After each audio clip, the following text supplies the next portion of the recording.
Assalamualaikum warahmatullahi taala wabarakatuh. Saya Andi Zulkarnain bin Lambang Kasau, nombor matrik 283992. Ingin buat pembentangan daripada grup 5 berkenaan dengan tajuk penderaan seks kanak-kanak.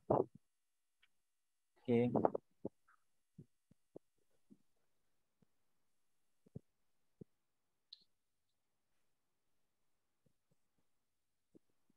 Okey, apakah penderaan seksual kanak-kanak? Penderaan seksual kanak-kanak adalah satu fenomena masyarakat yang membimbangkan. Gambaran tahap kemanusiaan yang kehilangan nilai dan tata susila. Ini adalah keratan akhbar yang kita dapat, iaitu Melayu paling ramai jadi mangsa daripada 9 perogol lah. Mungkin berita ni kita pernah tengok lah, bahawa kes rogol dan bunuh terlalu banyak lah. Pasal kes penderaan terutama pada Nurin Jazlin Jazimin yang sangat dikenaki, yang pada ketika itu belum dapat ditangkap. Okay. Ini adalah gambar tragedi Nurin Jazlin yang sangat menyayat hati. Okey, ini adalah pasal berita berlaku di Petaling Jaya lah. Penjenayah yang mempunyai masalah mental dipercayai terbabit dalam kes kematian seorang kanak-kanak perempuan yang dijumpai dalam beg pakaian sukan di Taman Petaling Utama di sini kemarin. Penjenayah gila itu sanggup melakukan penderaan seksual melampau terhadap mangsa dan yang identitinya belum dikenal pasti. Laporan bedah siasat Hospital Kuala Lumpur mendapati kemaluan dan duburnya terdapat kesan tusukan terung dan timun. Ini mungkin menyebabkan bahagian dalam abdomen cedera teruk hingga membawa kematian. Okay. Penderaan seksual kanak-kanak adalah apa jua perlakuan individu yang memaksa, memperdaya atau menggugut kanak-kanak yang mendorong berlakunya hubungan seksual dengan mereka semata-mata untuk memuaskan nafsu seksual. Ini termasuklah menyentuh bahagian sulit, rogol, mempamerkan aksi lucah, mencium, seks oral, menunjukkan bahan lucah kepada kanak-kanak, membuat panggilan telefon lucah, liwat, memasukkan ke dalam kemaluan lah, atau faraj ataupun dubur. Okey. Okey, statistik penderaan kanak-kanak di Malaysia. Untuk slide ini saya serahkan kepada rakan saya yang seterusnya. Sekian, terima kasih. Baiklah. Terima kasih Saudara Andy. Assalamualaikum dan salam sejahtera semua. Saya Muhammad Fadil Suami bin Abdul Hamid. Nombor matrik 284038. Seterusnya kita ke statistik penderaan kanak-kanak di Malaysia. Mengikut sumber daripada Jabatan Kebajikan Masyarakat Malaysia pada tahun 2006, jumlah kes penderaan kanak-kanak buang bayi pada tahun 2004 adalah seramai 26 kes dan kemudian meningkat pada tahun 2005 sebanyak 68 kes.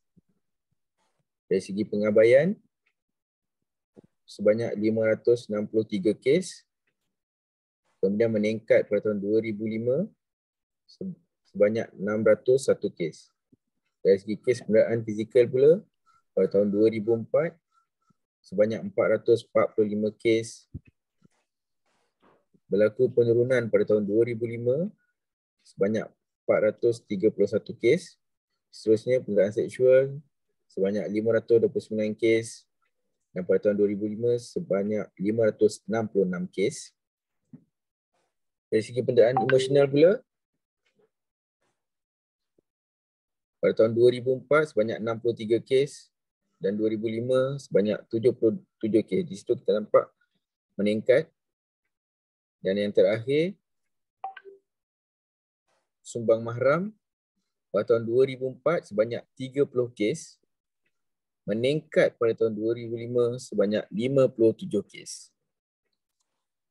Seterusnya, kita tengok pada jumlah kes penderaan kanak-kanak mengikut etnik.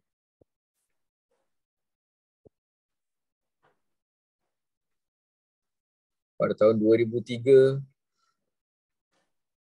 Melayu seramai 887, meningkat pada tahun 2004 sebanyak 1,045 dan kemudian meningkat lagi pada tahun 2005 iaitu sebanyak 1,116 kes.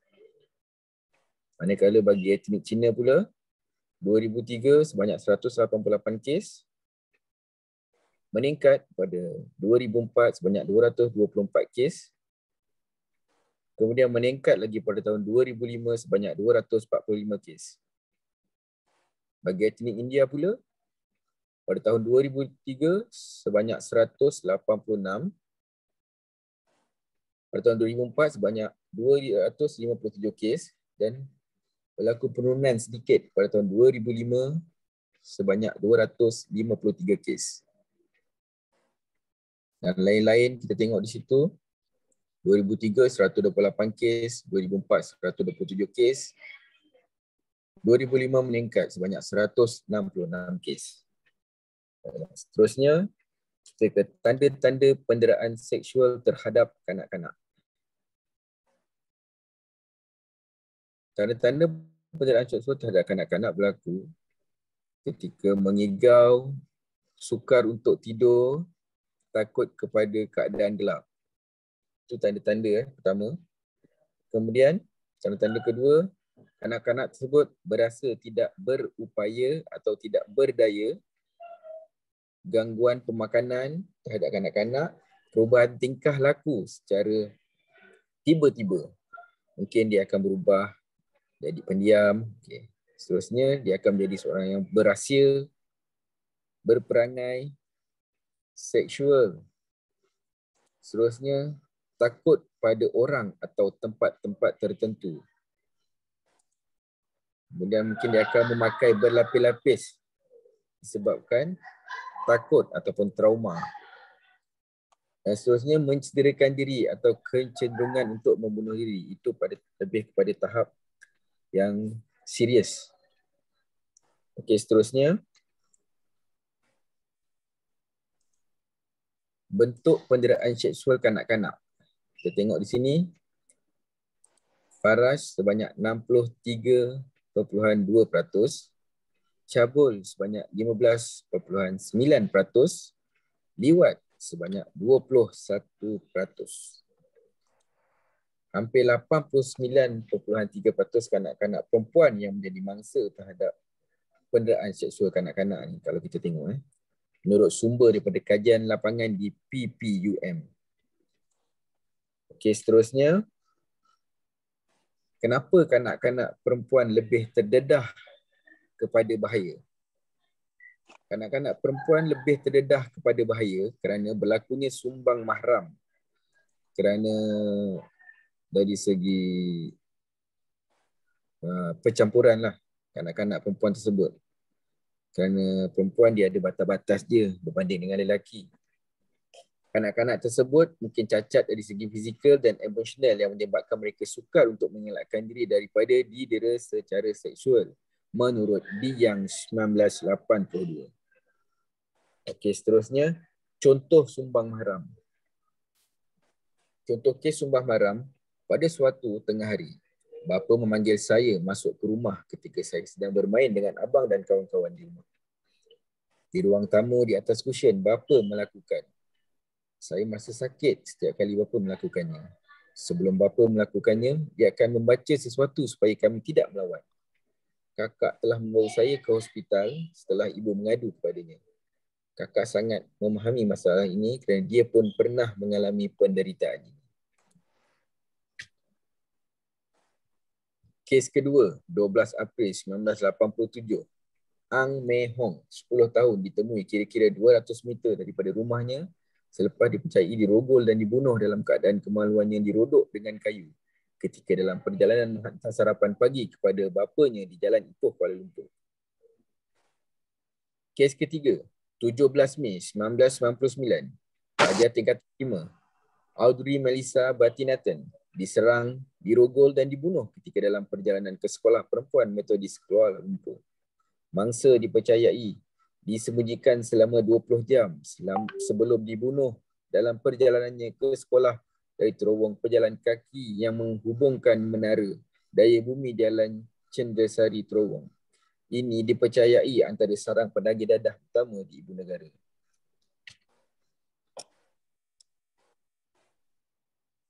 Seterusnya saya serahkan kepada sahabat saya untuk meneruskan pembentangan. Okey, terima kasih kepada Muhammad Faruzi. Seterusnya saya akan membentangkan tentang kesan-kesan penderaan seksual terhadap kanak-kanak. Okey, kesan-kesan penderaan seksual kanak-kanak. Okey, yang pertama iaitu gangguan perasaan, di mana kanak-kanak akan mengalami gangguan perasaan.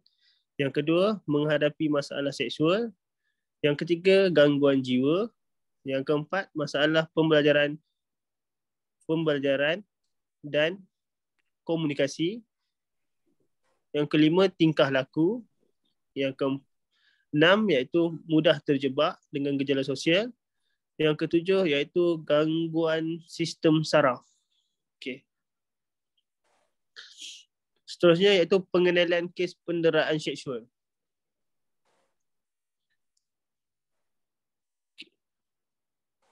Apa yang perlu dibuat apabila mereka mula memberitahu? Okay, yang pertama, kita perlu percaya kepada keterangan kanak-kanak. Kanak-kanak jarang sekali mengadakan cerita. Mereka tidak berani untuk menceritakan sesuatu kerana bimbang. Tiada sesiapa pun percaya kepada mereka. Mempercayai kanak-kanak adalah langkah pertama dalam membantu mengatasi trauma yang mereka alami. Okay, yang kedua, bertenang dan yakin kepada kanak-kanak. Kanak-kanak mungkin salah anggap kemarahan anda terhadap penderaan yang berlaku kepada mereka sebagai sesuatu yang menjijikkan. Kesabaran anda dapat membantu mengembalikan maruah mereka. Okey, yang ketiga,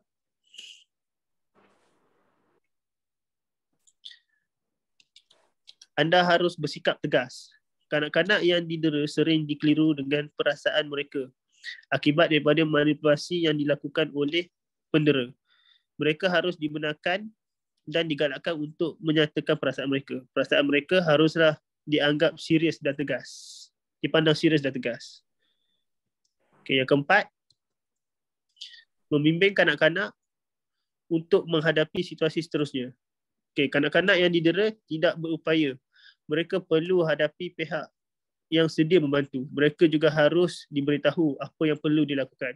Contohnya, bagaimana mengaitkan kejadian itu, siapa yang harus diberitahu dan apakah bantuan yang diperlukan. Okay, yang kelima, sokongan. Bercakap tentang penderaan boleh menjadi traumatik seperti mana kesan penderaan itu sendiri. Orang dewasa seharusnya memberi sokongan kepada kanak-kanak, khususnya ketika mereka mula memberitahu. Kanak-kanak tersebut bahawa anda sentiasa membantu selagi mereka memerlukan anda dan bersama-sama melaluinya.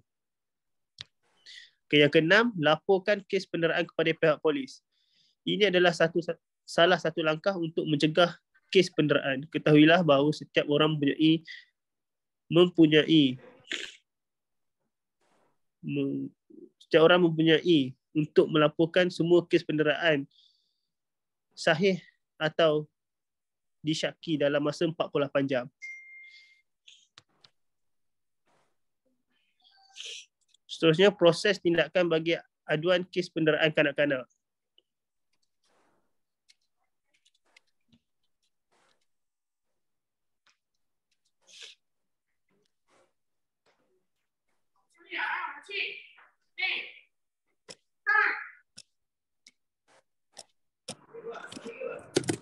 Serahkan kepada sahabat saya iaitu Muhammad Hafiz bin Husaini. Assalamualaikum warahmatullahi wabarakatuh. Assalamualaikum warahmatullahi wabarakatuh. Terima kasih kepada sahabat saya. Okay, saya akan menerangkan bagaimanakah proses tindakan bagi aduan kes penderaan kanak-kanak. Terima aduan. Okay, jika kita menerima satu aduan tu, kita perlulah mencatat maklumat kanak-kanak, catat maklumat pendera. Adakah lawatan kejadian Itu mengikut subsection 8/1. Okay, maklumkan tujuan lawatan, adakah temu bual berasingan, jika perlu, periksa tubuh badan mangsa, dapatkan bantuan polis jika perlu, kenal pasti jenis kenderaan jika kita terlihat. Okay, next.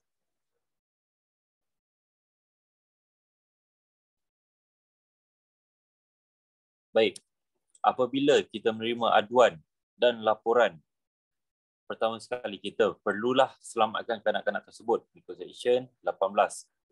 Laporkan kepada pihak polis. Itu adalah perkara yang pertama yang kita perlu buat, iaitu terus laporkan kepada pihak polis. Rujuk ke mahkamah untuk perintah sementara mengikut subsection 19/2 dan 25/1. Lakukan pemeriksaan perubatan, iaitu mengikut section 20/2. Jalankan siasatan dan sediakan laporan pelindung, iaitu kita perlu buat cover report untuk kanak-kanak itu.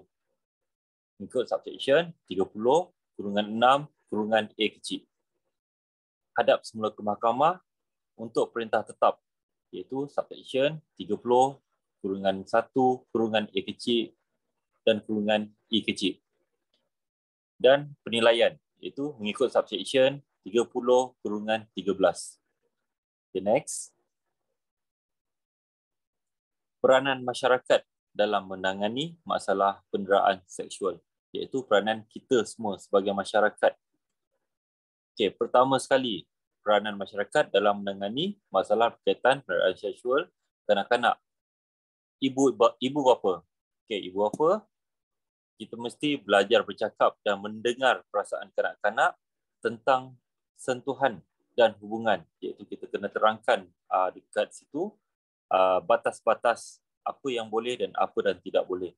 Kenal pasti tanda-tanda penderaan seksual. Kita kena faham dan kita kena tengok kepada anak-anak kita setiap perubahan yang berlaku pada mereka. Mereka akan sembunyikan diri, mereka akan mendiamkan diri, menangis. Kita perlu ambil berat. Okay. Dan selepas itu, kita biasakan diri dengan khidmat bantuan sosial. Contohnya, siapa yang harus dihubungi. Kita kena peka pada klinik yang berhampiran, pada balai polis yang berhampiran, dan mana-mana jabatan yang mengambil tahu tentang jika terjadinya penderaan seksual atau penderaan pada kanak-kanak ini. Okey, baik. Next. Peranan golongan dewasa. Orang-orang tua yang berada di sekeliling kita, pakcik-makcik, nenek-nenek, jiran-jiran kita. Okay, sebarkan kesedaran dan maklumat kepada umum. Yang kedua, belajar mendengar apa yang diperkatakan oleh kanak-kanak di sekeliling kita. Kita kena mendengar apa yang dia nak cerita. Kita kena ambil berat apa yang diceritakan. Dan bergiat secara sukarela dalam agensi, gabungan dan sebagainya. Okay, next. Peranan media. Peranan media amatlah diperlukan dan perlu diambil tahu oleh semua orang. Okey, dengan cara mendidik orang awam tentang penderaan seksual kanak-kanak lebih kerap, iaitu pengiklanan, daripada segi pengiklanan lah, kebiasaan yang kita nampak pada TV ataupun radio. Jangan mengambil gambar atau menemu ramah mangsa penderaan. Dan hentikan tumpuan terhadap kisah mangsa. Kita hanya mendengar. Kita jadi orang yang mendengar, tempat dia untuk meluahkan perasaan. Okay, next.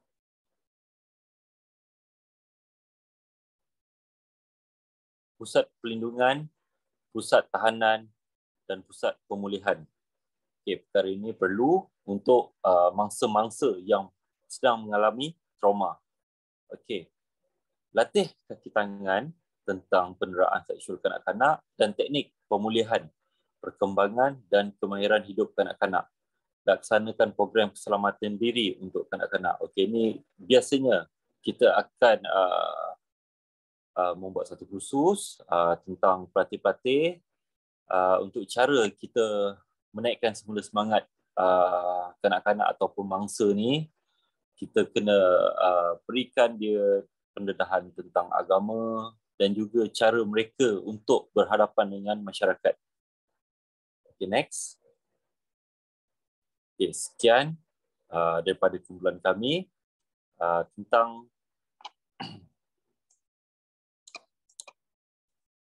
penderaan seksual terhadap kanak-kanak. Terima kasih. Assalamualaikum warahmatullahi wabarakatuh.